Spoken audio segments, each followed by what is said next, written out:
Hey folks, doing a nifty review today of a new addition to the old collection.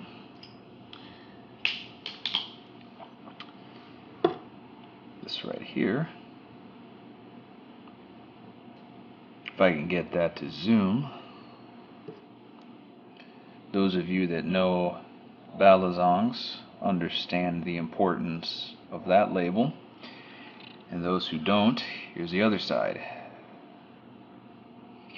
So, doing a review today on the Model 87 because I'm just really struck by two things. I'm struck, first of all, by just the overall quality and craftsmanship in this Balisong here.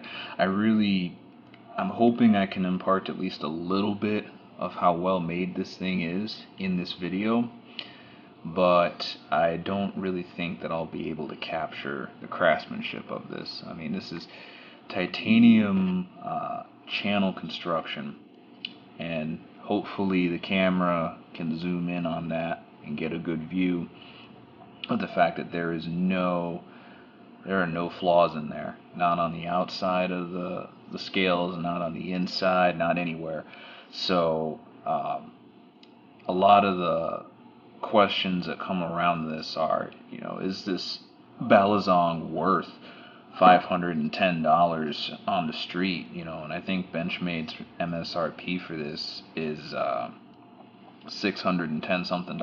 So sometimes people will naturally wonder, as I did, whether a Balisong of this price, does it have the kind of features and what you expect in terms of craftsmanship to be worth the money?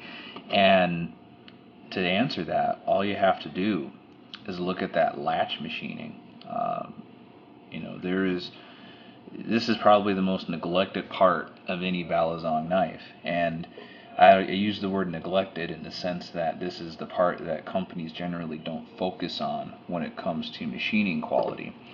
And look at the latch machining on the handles on the 87. And you look at that. Look at how the corners aren't sharp. They're not, completely just uncut or a flat area or anything. They even rounded off the insertion points on the inside here of the handles. So when you put this knife together, when you put that latch in, I should say, it just snaps right in. So when you're doing what you need to with the knife, cutting, etc., when you're done and you want to open that up, you can just press in right here and it'll just come right out. I'm doing this with my left hand, so it's probably not the most, there you go, that's probably not the best example, but that is what happens there. I'm talking about the latch a little bit more too. I noticed there were some earlier videos about this Balisong. People were talking about how the latch was giving them trouble. It wasn't moving properly, or it wasn't fitting properly, and it didn't stay out of the way when they were flipping. I'm glad to say that on this model, which is a production 87, this is not a preview model or the first 500. This is not a prototype. This is a production, just regular one. I have not had any issues with the latch at all. Zero. There's no play. It doesn't bounce around. It's not really stiff either. I know another video is out there of a reviewer who mentioned he had issues with this sticking, and he had to take it apart and lube it up and whatnot, try to get it to work. I'm glad to say on this knife there are no issues with that. As you can probably hear, when you put the latch in, it snaps in with authority. So it's not like some other knives where you put the latch in and it just kind of, you got to force it in, and then you're not really sure maybe if it's locked in. You got to kind of press the check. On the 87, that just goes right in, and you heard it snaps in with a definitive authority, so that is engaged. Yeah, so that's kind of what I have to say about the latch. I don't know if that's just a case of that one reviewer having issues with his example. I know his 87 was one of the first, I think first 500 or first 1,000 that Benchmade made, so maybe they had some production issues that got ironed out. So I can tell you on this one, as you just saw right there. No issues with that latch coming out. So glad to say that if that was an issue that Benchmade had with it, they definitely resolved it. Show you what it's like when it's closed. Same situation here. Look at that machining. Just, I mean, the latch has probably more quality behind it than the entire knives out there. So definitely a major step up from anything made in China, and a huge step up in terms of quality and craftsmanship from just about everything else out there.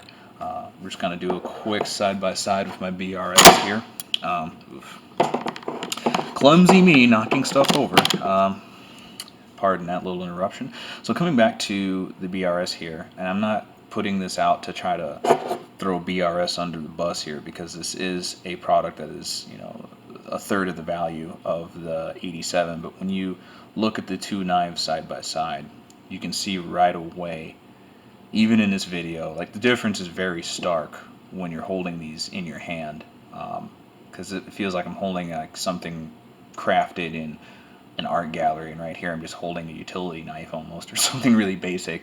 But you know, I'm not trying to slam the BRS here. This is a $229 street price knife, so I'm not gonna say that this should have the same quality as this. But when you look at the two side by side, you can tell an immediate difference in quality and craftsmanship, and that's what your money is getting you with a more expensive offering like the 87. Okay, this is their top of the line product, and you can tell that they sweated the details. Look at the machining on the handles and the screws and the pivot pins compared to the BRS here. So once again, I'm not trying to throw BRS under the bus here, because this is a more expensive, the Benchmade, I mean, is a more expensive product. So naturally, the BRS is not going to top it in terms of quality. It would be really weird if it did.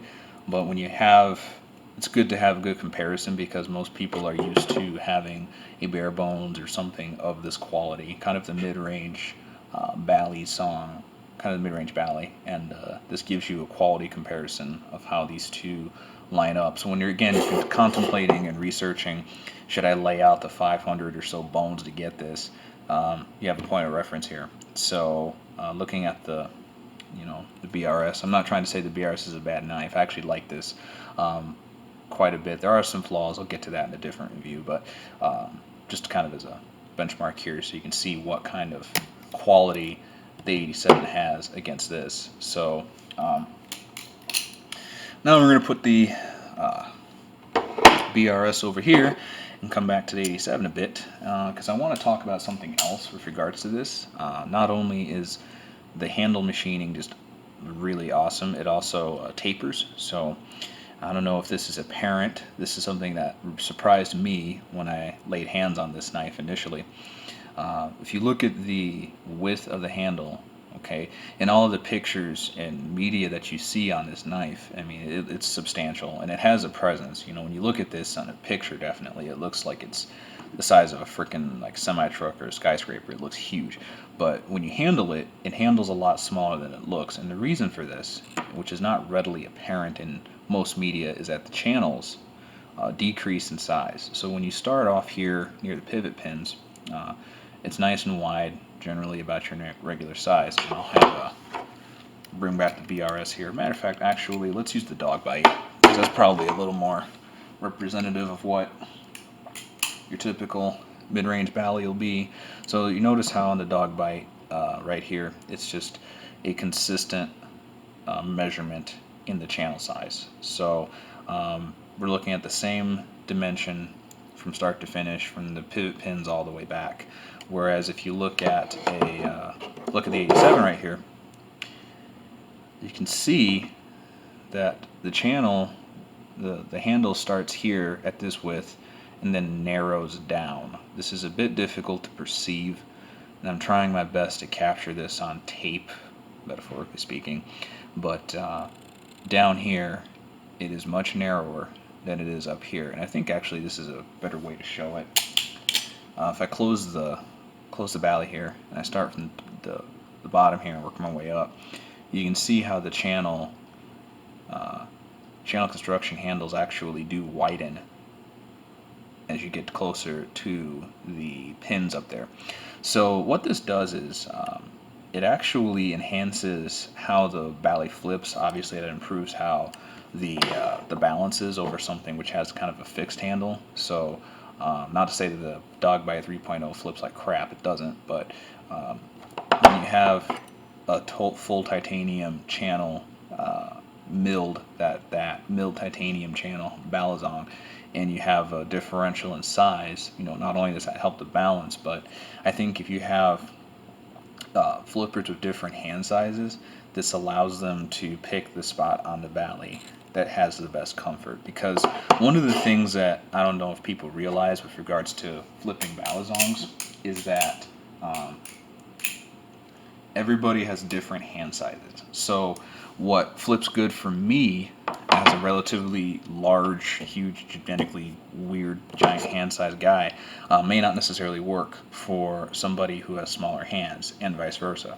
So, with knives, especially Balisongs, this can result in a bit of some subjective bias, because if I say that, a knife flips really well for me, and someone else flips it and they go, "Oh, this flips like crap," you get kind of this dogma of, "Oh, it flips like crap," or actually no, it doesn't, but so and so likes it because they have different hands, and so and so doesn't like it and they make a video and the other guy doesn't. So it could kind of lead folks a little bit astray if someone who doesn't necessarily bond well with a certain type of knife or handle construction, they might flip it and say, "Hey, this isn't for me," and then they say it sucks, and then other people say it sucks without realizing that it actually doesn't. It's just the fit of the person's hand to the blade, or to the handle, I should say.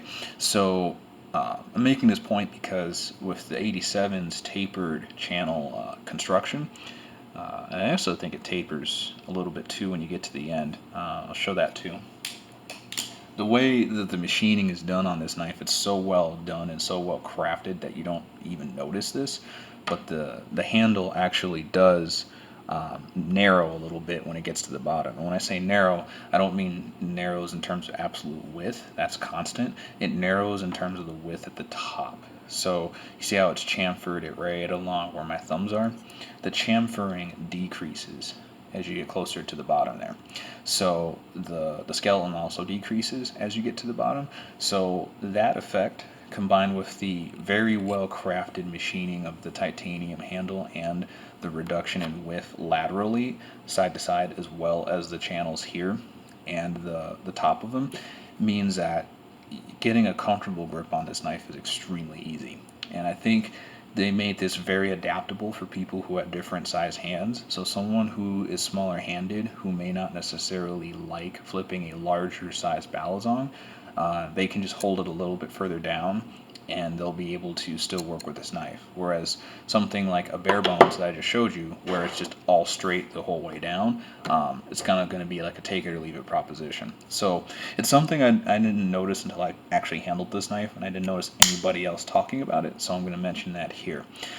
And speaking of talking, we'll get to the last point of this little video, and that's going to be where the 87 falls in the market and its perception among, you could say, enthusiast flippers. I'm going to make that point now because, frankly, if you're going to spend the kind of money for this knife that it commands on the market, you're probably going to want to do some research, right? You're going to look into it, you're going to check it out, and if you've done any research, you'll find that there's quite a few people that are not big fans of this knife. And a lot of them are old school flippers, a lot of them are enthusiasts and people who just, their idea of an ideal Balisong is something that is just a awesome flipper, period. And just any other criteria like practicality or ease of use or quality of construction, none of that stuff matters. They just want something that's just easy to flip. And I think some of the fanboys can be a little bit too loud for their own good on this subject. I think this knife is awesome. I think Benchmade knocked it out of the park. I think this deserves all of the praise and credit that people can heap, because they've really integrated a lot of good features into this product. But there's also this, like, I don't know, social media kind of stigma against the 87, because instead of remaking the 42, they decided to make this, which commemorates a lot of things, actually. If you notice the model 87, this knife was released here in 2017, partly to commemorate Benchmade's 30th anniversary, uh, making knives. And since the company's reputation was built on Balisongs, this is kind of an homage to their history and how they've progressed from the smaller brand they were 30 years ago to now. So, yeah, so basically, this knife is named as a homage to that year and to their history and to all those things. So, uh, yeah, so I'm mentioning that because folks, when companies like Benchmade or any premium firm in their marketplace, and they make a product that commemorates their history, they're not going to make something that is a copy of something they did before. They're going to make something that's completely new, completely off, clean sheet of paper, brand new, just to kind of show off what they can do as a firm. That's what being a flagship product is about. Like if you look at a flagship Mustang, right? If Chevy, I don't know, if Ford wants to make like a premium Mustang or Chevy wants to make a premium Corvette, they're not going to remake something that they did 10 years ago. They're going to make a brand new car that has all of the latest features and stuff and engineering, because the idea is to show off what they can do and how far they've come, right? So you're not going to see an anniversary Corvette that's made off of a car that they did in 1993. They're going to start off with something completely new. And, that's basically what Benchmade did. They totally started with a clean sheet of paper and made something that's really special. And I think they knocked it completely out of the park. So, in your research, when you encounter people that have bad things to say about this knife because they view this as, yeah, basically they're just kind of hung up on the fact that it's not a 42 remake, so they're just angry at Benchmade for that. Don't listen to the negativity. I would say for the question of is this worth the money, I would say yes, absolutely. And I think both flippers and collectors and people who use Balisongs every day, they'll all find something to like about this. And I think the negativity, a lot of it is just BS. I think it's just overblown. And further, I think that if you're really interested in the way this knife looks and you're really impressed by the quality, because I know I am, I'll tell you right now, this is built better than a lot of stuff. And I think this is like I said, Benchmade really hit it out of the park. And for a company that knows how to make knives like this, that's saying something. Like the 51 and the 62. I mean, this is not exactly. I got 51 green here, 51 Morpho in the special edition green here, and this knife is not exactly junk. So for them to offer something that is a qualitative improvement over this, when this is already pretty well made and better made than most of the competition, that really is saying something. So, um, and also another point I'll make too. Some people have said that the 87 handles really big compared to the 51 or other established Benchmade knives. In my opinion, this is just me. I know I have large hands, so maybe they just all feel the same to me, but I don't feel it handles any heavier or harder to manipulate or to use than the other knives. It's bigger, but because of the titanium construction and the balance of the knife in comparison to the size of the blade and the handles, and how the handles do taper a little bit, like how they machined it, like I showed before, you don't really notice it. I think obviously the 51s feel smaller because it has the G10 scales versus the machined, the milled handles on the 87, but besides those differences, quantitative differences, they don't actually feel too much different. The 87 is built, of course, a little better, but for something that this costs $200 roughly, this costs $6. So I would expect the 87 to have a bit better fit and finish, and being made out of titanium, milled titanium, that's also going to be in effect. So I'm just using this as a point of comparison here to show that even a regular Benchmade like this one, well, it's kind of regular, it's a special edition, but it's a regular production model. Like this is what you would expect to buy from Benchmade, and as you can see, the quality on this is not exactly, lacking either. So, making a whole bunch of noise here. All that aside, let's wrap this up by saying that I would definitely recommend buying this if you are a fan of Balisongs or you're a fan of collecting quality, well-made knives. And I would say that the negativity is completely undeserved. with regards to this model. No issues, no problems I've experienced on this. Everything on this knife has worked exactly as I expected it to, and for the price, I would hope so. So no issues with machining or tang pins getting beat up or the latch sticking or any of those kind of issues that you encounter in more affordable knives, which is another benefit to the 87 here. Yeah, you are spending a lot of money, but for what you get something that is just looks badass. It's ready to rock and roll. It's got a sharp blade S30V steel, so it's not going to misbehave on you like some of the 51s that are uncoated in humid environments. So definitely a practical knife. This is not something that you can just hide if you don't feel the need. You can use it and not necessarily worry about jacking it up. So definitely a well-built piece of gear, and yeah, this is a great addition to my collection, and I hope that you get to experience that in person someday. Save your money, and pick one of these up for yourself. So, thanks for watching. Leave your questions, comments, and thoughts in the boxes below. And if you like what you see, let me know. Subscribe. That way I can have a measurement for how good or how bad I might be doing. If my videos suck and no one subscribes, then that's kind of a clue. So if people start subscribing and leaving comments, then I know where to improve, and then I'll make better videos of other knives and other cool things as they come along. So yeah, so that's that. Pretty much the end of my signature. Thanks for watching, and once again, I hope you pick one of these up and find out for yourself how cool it is. Thanks for watching.